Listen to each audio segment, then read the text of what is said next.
سیاستدان ہو، صدر ہو، وزیر اعظم ہو، جو دو لوگوں میں آپس میں جھگڑا کراتا ہے وہ شیطان ہے، کیونکہ شیطان کی صفت ہے دونوں کو لڑانا۔ جھوٹ بولنا لعنت ہے اللہ کی، مگر دو بندوں میں صلح کرانے کے لیے جھوٹ بولو، تمہیں ثواب ملے گا۔ اعوذ باللہ من الشیطان الرجیم، بسم اللہ الرحمن الرحیم۔ وَإِن يَمْسَسْكَ اللَّهُ بِضُرٍّ فَلَا كَاشِفَ لَهُ إِلَّا هُوَ وَإِن يُرِدْكَ بِخَيْرٍ فَلَا رَادَّ لِفَضْلِهِ يُصِيبُ بِهِ مَن يَشَاءُ مِنْ عِبَادِهِ وَهُوَ الْغَفُورُ الرَّحِيمُ۔ دو گروہ میں، دو میاں بیوی میں، دو کسی میں اگر صلح کرانے کے لیے آپ کو جھوٹ، ایک کے پاس جاتے ہیں، وہ بہت گرم ہے، گالیاں دے رہا اس کو کہ میں اس کو تھوکتا بھی نہیں، فلانے کا بچہ، تم آگے اس کے مہتی بن کے۔ اب یہ مخلص ہے جو چاہتا ہے کہ میں ان کی دونوں کی، ایسے کم لوگ ہیں، آگ لگانے والے زیادہ ہیں۔ وہ کیا کرتا ہے، وہ آتا ہے، وہ آ کر اس سے بات کرتا ہے تو وہ بھی اسی طرح کرتا ہے، یار تم ایسی بات نہ کرو، وہ تو تیری بڑی تعریف کر رہا تھا، اس کا دل ٹھنڈا ہوا ہے نا۔ یہاں پر تمہیں اجازت ہے، 3 موقع کی اجازت ہے جھوٹ بولنے کی۔ جنگ میں جھوٹ بول سکتے ہو، دشمن کو دھوکہ دینے کے لیے، پتہ ہے میرے گروہ میں جاسوس ہیں، آپ اپنی غلط پلاننگ بتائیں تاکہ دشمن کو دھوکہ ہو، اس میں آپ جھوٹ بول رہے ہیں، آپ کو جائز ہے۔ میاں اپنی بیوی سے جھوٹ بول سکتا ہے ایک حد تک، یعنی کہ اس کو اچھی نہیں لگتی، گھر کو امن رکھنے کے لیے اس کی کوئی کمی کوتاہی ہے، وہ کہتا ہے اگر میں کہوں گا تو یہ بھڑک اٹھے گی، ہاں جی نمک زیادہ پڑ گیا، کیسا سالن میں نے پکایا، زبردست ماشاء اللہ، پامیں تمہیں نکل گئے کھا کے، ہاں جی۔ یہ 3 موقع ہیں۔ یہ اسلام ایک مذہب ہے، یہ آفاقی مذہب ہے، اسلام یہ آسمانوں کا اترا ہوا مذہب ہے، یہ عین انسان کی فطرت کے مطابق ہے۔ یہ جہاں پر فطرت سے آپ ہٹیں گے وہیں آپ کے گھر میں، آپ کے محلے میں، آپ کی دکان میں تباہی مچ جائے گی۔ یہ آپ کو گائیڈ دے رہا ہے اللہ گائیڈ اپنے نبی صلی اللہ علیہ وسلم کے ذریعے سے دے رہے ہیں۔ اب وہ بدبخت نے تو تیرے دل میں ڈال دیا کہ تیرا خاوند کسی کے سر لگا ہوا ہے، اب وہ انسان شیطان نے ڈالا، اب تیرے دل میں شیطان فلم چلائے گا، تیرے دماغ میں، ہاں فلاں شادی پر بھی نا بڑا اس کے پاس جا کر بیٹھتا تھا،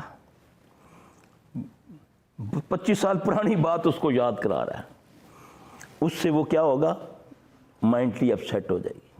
تیرا کیا فائدہ، تم اتنی خدمت کرتی ہو، بچوں کا خیال رکھتی ہو، کپڑے استری کر کے دیتی ہو، جاتے ہوئے میں بوٹ پالش کرتی ہوں، اب یہ اس کے دل میں کون ڈال رہا ہے، جن شیطان، کیونکہ اس نے ڈال دو جی اس میں وسوسہ، اس سے کیا ہو گیا، اب وہ بیچاری مائنڈلی طور پہ اپسیٹ ہو گئی۔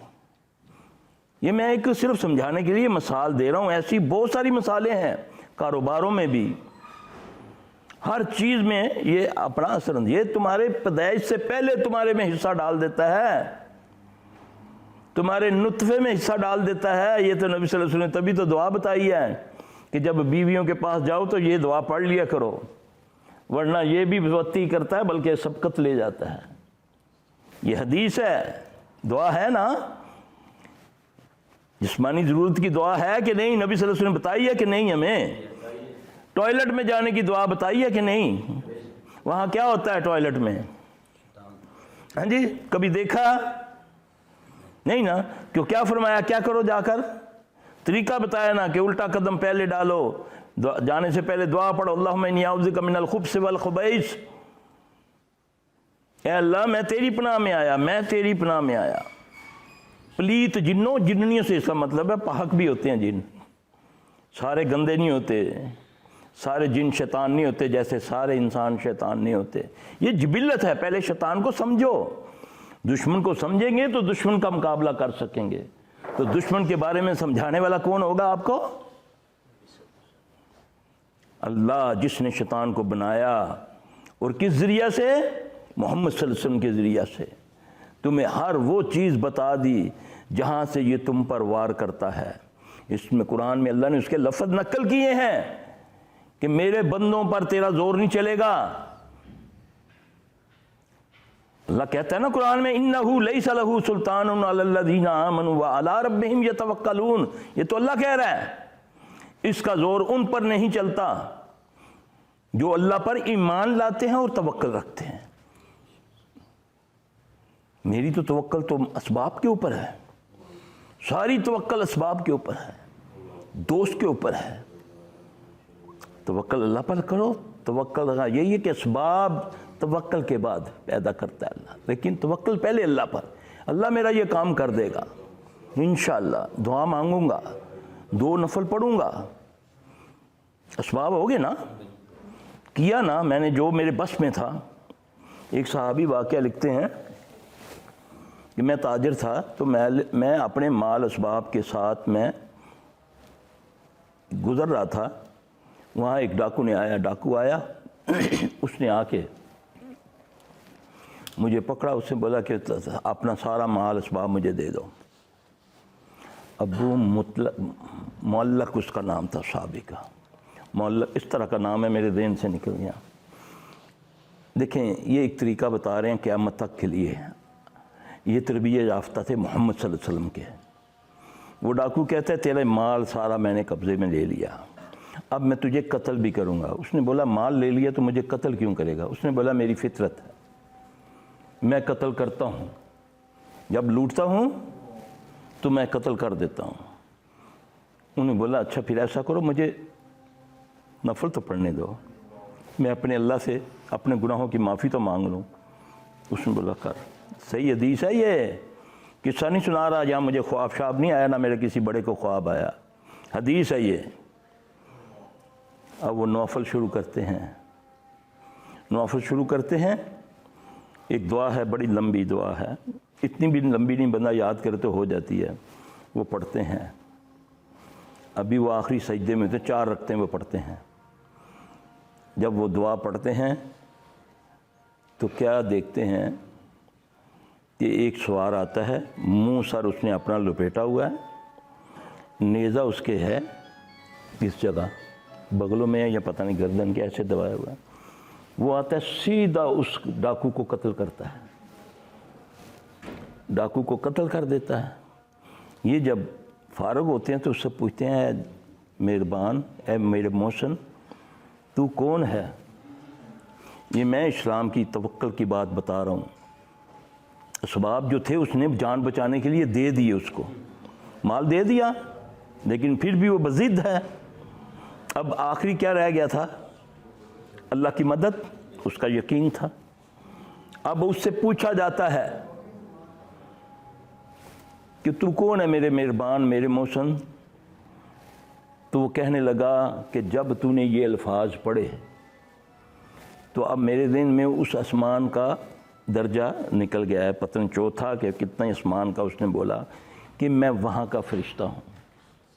اگر تو یقین ہے مسلمان ہوں، ورنہ تو یہ کیسے ہو سکتا ہے نا؟ یہ یقین پر ہوتا ہے سارا کچھ، گمان پر ہوتا ہے سارا کچھ۔ آج ہمارا گمان ختم ہو چکا ہے اللہ پر۔ آج جو ظاہر مجھے نظر آتا ہے وہی ہے سب کچھ۔ کرونا نظر نہیں آیا کسی کو، بڑی مشکل نظر آتا ہے نا، اس میں بھی بڑے دھوکے ہیں، پھر بھی ساری دنیا کو اس نے الٹ پلٹ کر دیا نا۔ اس کے پیچھے کوئی ہے نا، کوئی تو ہوگا نا جس کے حکم پر یہ سارا کچھ ہو رہا ہے، وہ نہ چاہے تو نہیں ہوتا نا، پیچھے ہے نا، ہر فعل کے پیچھے فاعل ہے نا، کہ نہیں ہے نا۔ اب وہ کہتا ہے کہ میں فلاں آسمان کا فرشتہ ہوں۔ جب تم نے ان الفاظوں سے کس کو پکارا؟ مجھے یا اللہ کو؟ ہم تو فرشتوں کا نام لکھے ہوتے ہیں نا تعویذوں میں، ہاں جی، غیر اللہ کے نام لکھے ہوتے ہیں نا، ولیوں کے نام لکھے ہوتے ہیں نا، ان سے مدد مانگی ہوتی ہے نا۔ تو اللہ نے تو فرمایا وَاسْتَعِینُوا بِالصَّبْرِ وَالصَّلَاةِ، مجھ سے مدد مانگو صبر اور نماز کے ساتھ۔ اب کیا ہوا؟ وہ کہتا ہے کہ جب ان اللہ کی صفات کے ساتھ تم نے جب مدد مانگی تو مجھے حکم ہوا کہ جاؤ جا کر اس کی مدد کرو۔ یہ کہاوت نہیں ہے۔ آج سب سے پہلے اللہ سے یقین ختم کیا جاتا ہے، اسباب پر لایا جاتا ہے، ایک شعبدہ دکھاتا ہے تمہیں، ہاتھ سے کبوتر نکال دیتا ہے، تم کہتے ہو یار بڑا پہنچا ہے، تو بیٹھا ہے تیرا بتا دیا سب کچھ بغیر اسباب کے، حالانکہ اسباب ہے، تیری نظر میں یہ علم غیب جانتا مان گیا، اس سے بد وقت یہ تو پوچھ، نبی صلی اللہ علیہ وسلم تو وہی آئے تو آپ کو پتہ چلے،